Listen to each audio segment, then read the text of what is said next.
가기사는 증시각도기. 안녕하십니까 증시각도기 시청자 여러분, 투자자 여러분. 멋진 금요일 아침이 밝았습니다. Thanks God it's Friday. 네. 그러면서 5월도 끝이 났어요. 네, 5월이 끝이 났습니다. 계절의 여왕이 빗속에 파묻혔네. 네. 이번 5월은 운치 있는 5월이다 이렇게 생각하시면 좋을 것 같고요.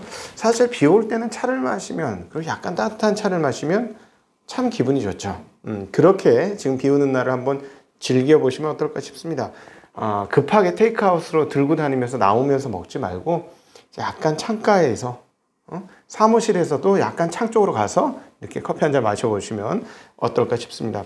한가한 얘기를 드리고 있습니다만, 시장은 굉장히 한가했습니다만 물밑의 움직임들이 뭔가 변화의 기조가 생겼다는 거, 이 변화의 기조가 과연 어떻게 진행이 될 것인가 하는 궁금증, 이 상황들이 오늘 미국 시장에서 주요한 포인트가 되겠습니다. 증시각도TV 금요일 아침 5월 28일 순서 시작하도록 하겠습니다.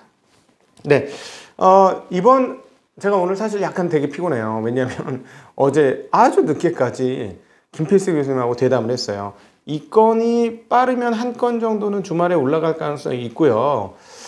아니면은 뭐 주중에라도 올릴까 지금 싶어요. 아니면 다음 주 넘기는 게 좋을까. 왜냐하면 지금 저희들은 고민이 많은 게, 굉장히 애를 써서 잘 만든 주말 콘텐츠들을 잘 안 봐주셔서 그게 조금 아쉬워요. 그리고 또 언제 뜰지 모르니까 여기서 이제 알람 설정을 좀 해주세요. 저희가 언제 어떻게 올라갈지 모르니까 주말에 막 컨텐츠 폭탄이 올라갈 수도 있습니다. 3개, 4개, 5개 막 이렇게 올라갈지도 몰라요. 정해진 건 없으니까.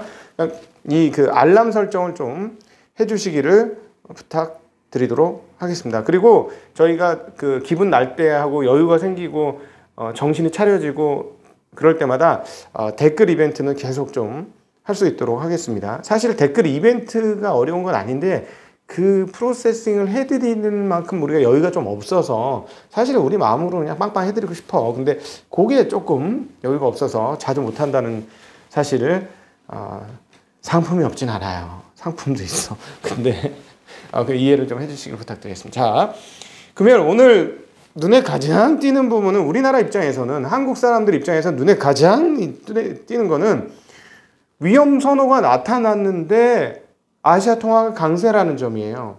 이거 뭐지?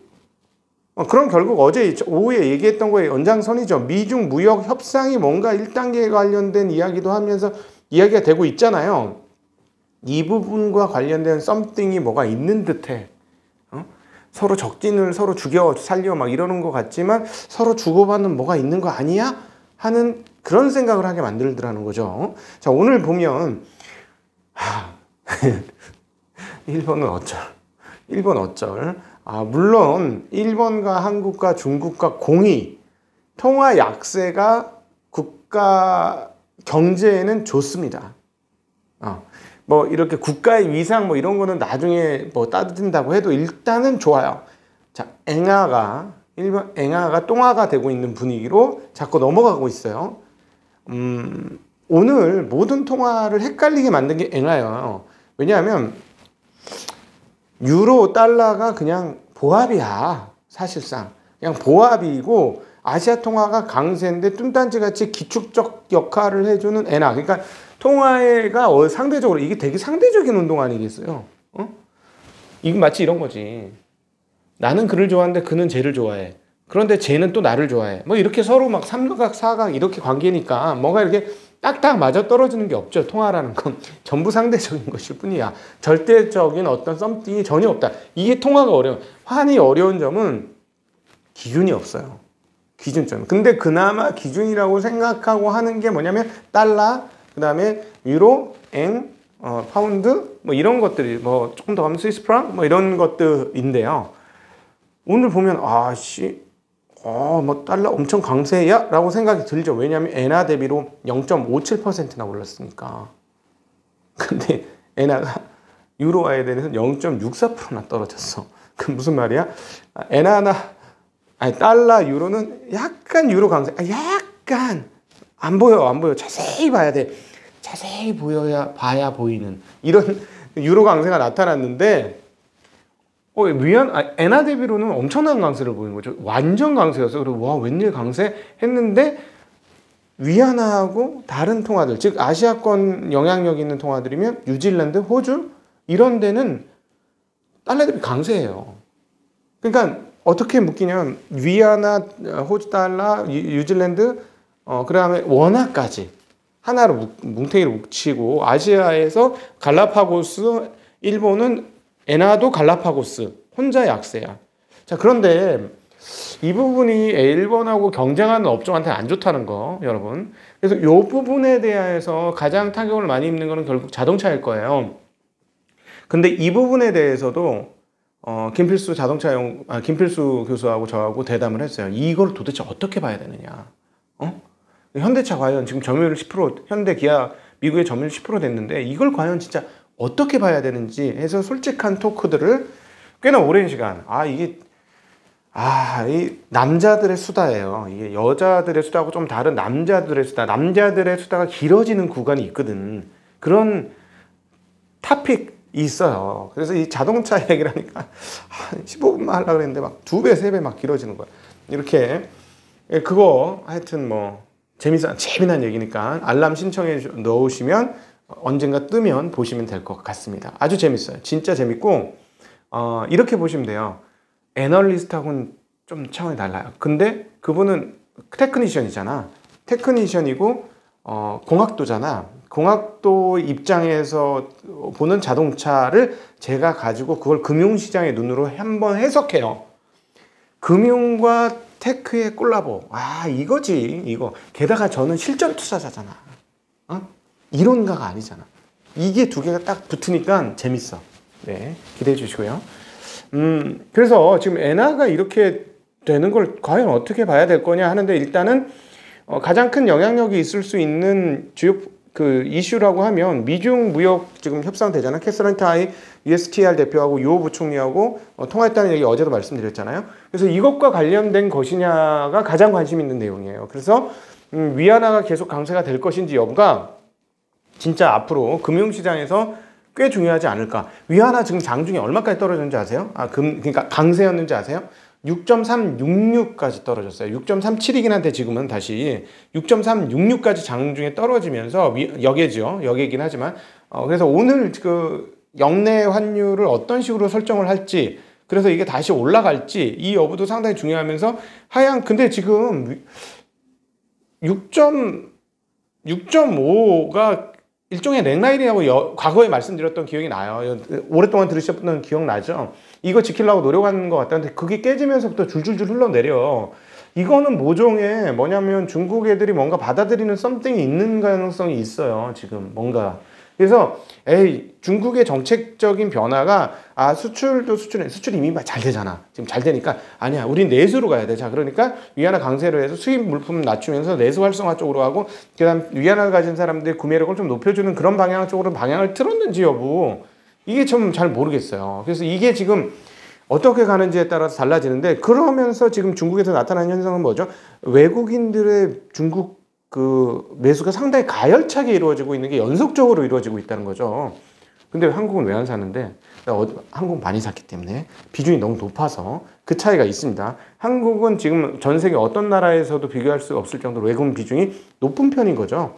그래서 그렇다는 거 어쩔 수 없어. 우리가 금융시장에 별로 관심이 많지 않았기 때문에 관심 많은 외국놈들이 도륙을 쳐간 거야. 싸니까. 네.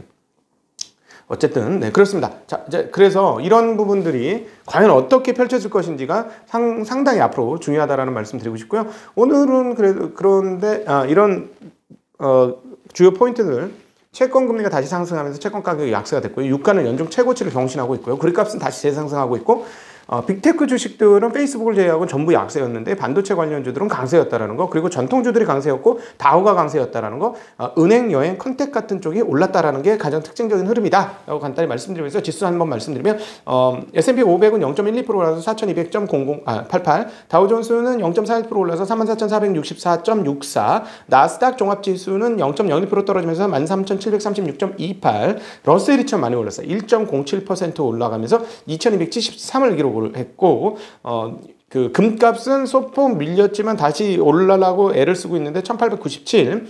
WTI는 지금 67이 돌파했습니다, 여러분. 그리고 구리 가격도 강세를 보여주면서 구리 가격 상당히 큰 폭으로 강세를 나타내면서 3.33%나 올라가면서 1292달러를 기록을 하고 있습니다. 오늘 그 미국 시장의 특징적인 흐름들은 그 또 뭐야 그 레딧발 또 공매도 잡아먹자, 공매도 세력 죽여버리자라는 분위기가 돌아서 그랬는지 모르겠습니다만 AMC가 폭등 정도 수준을 했고 게임스탑도 상당히 많이 올라가면서 어제도 많이 올랐잖아요.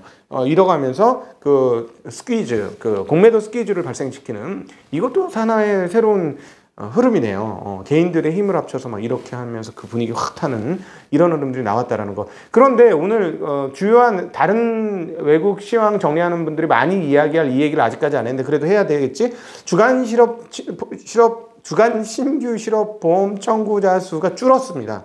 당연히 줄겠지. 이거는 근데 이미 우리가 예상해 갖고 그럼 결국 작년도 3월 달 수준으로 당연히 떨어져요. 떨어집니다. 그래서 40만 6천 명으로 전주보다 3만 8천 명 감소했고 3월 14일 이후 최저치로 떨어졌고 그 다음에 일주일 연속 실업보험을 청구한 사람의 숫자도 9만 6천 명이 감소한 364만 2천 명을 기록했다고 합니다. 근데 여전히 과거보다 많기 때문에 이게 정상화 수준으로 떨어질 거예요.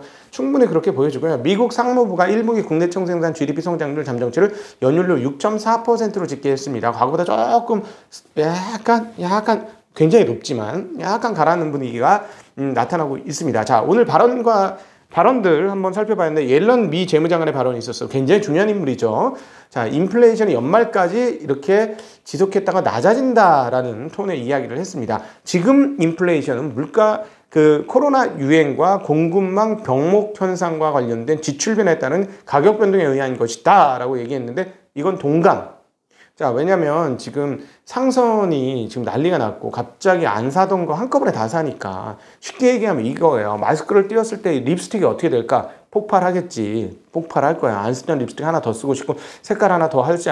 제가 여자가 아닌데 잘 몰라요. 네, 어쨌든 그럴 가능성이 있잖아요. 지금 상황이 그렇다는 거죠. 그러니까 이거는 한번 다 사놓고 나면 병목이 가라앉을 수는 있어요. 그래서 이거는 여전히 저는 이 부분에 대해서는 옐런 재무장관 말에 동의를 하는 게 맞을 것 같고요. 최근 우리가 목격한 인플레이션은 일시적인 것이며 굳어진 것으로 보지 않는다라고 얘기했고 나는 그것이 몇 달간 지속되고 올해 말까지는 높은 인플레이션을 보게 될 것으로 예상한다라고 얘기했어요. 그러니까 올해까지는 인플레이션인데 이거는 이렇게 얘기했다는 건 뭐냐면 인플레이션 날 수 있어요. 그러나 이게 연속적이지 않을 거야. 너희들이 생각하는 재앙적인 상황들은 아닐 거야. 라고 이야기를 했습니다.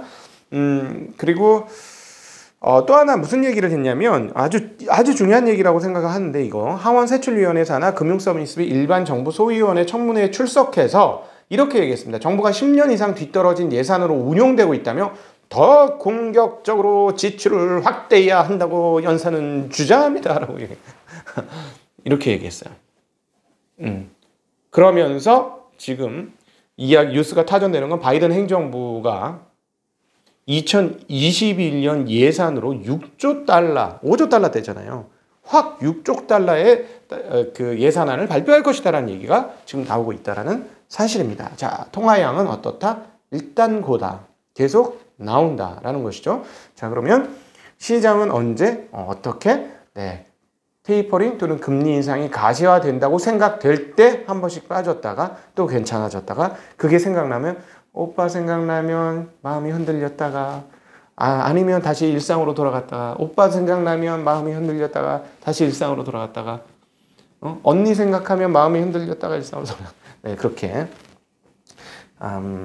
제가 성 감수성은 상당히 떨어지긴 합니다만 그래도 중립을 지키려고 노력하지만 옛날 사람이고 그리고 여러분 아시다시피 제가 약간 마초기가 있지 않습니까?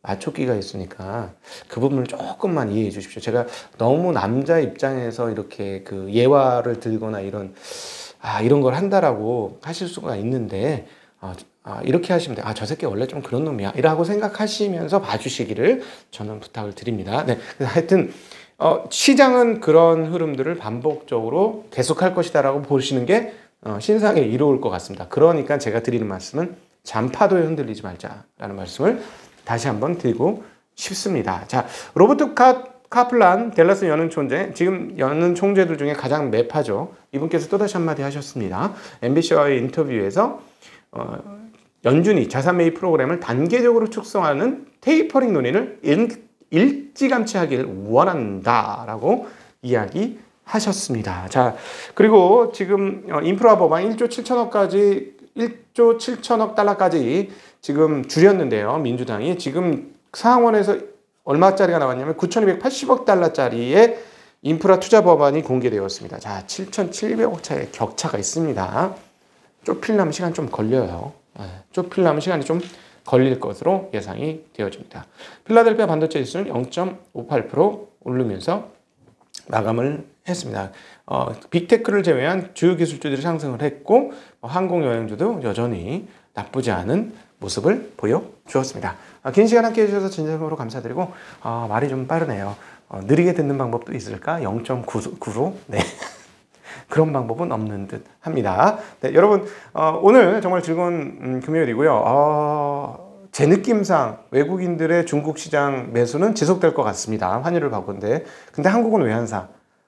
하는 그런 건 있는데 팔지만 마라 라는 생각도 있는데 그러나 어쨌든 걔네들한테 너무 주식이 많이 갖고 넘어가 있기 때문에 일부 넘어올 수밖에 없는 상황, 우리가 해야 되는 상황은 어쩔 수 없을 것 같다라는 것. 그래서 외국인들 매수에 크게 기대할 거는 별로 없을 것 같기도 하다라는 생각도 동시에 여러 가지 생각이 드는 아침입니다. 그러나 시장은 뜨겁게 달궈 올라가기를 한번 기대해보는 금요일 아침입니다. 인사드리겠습니다. 안녕.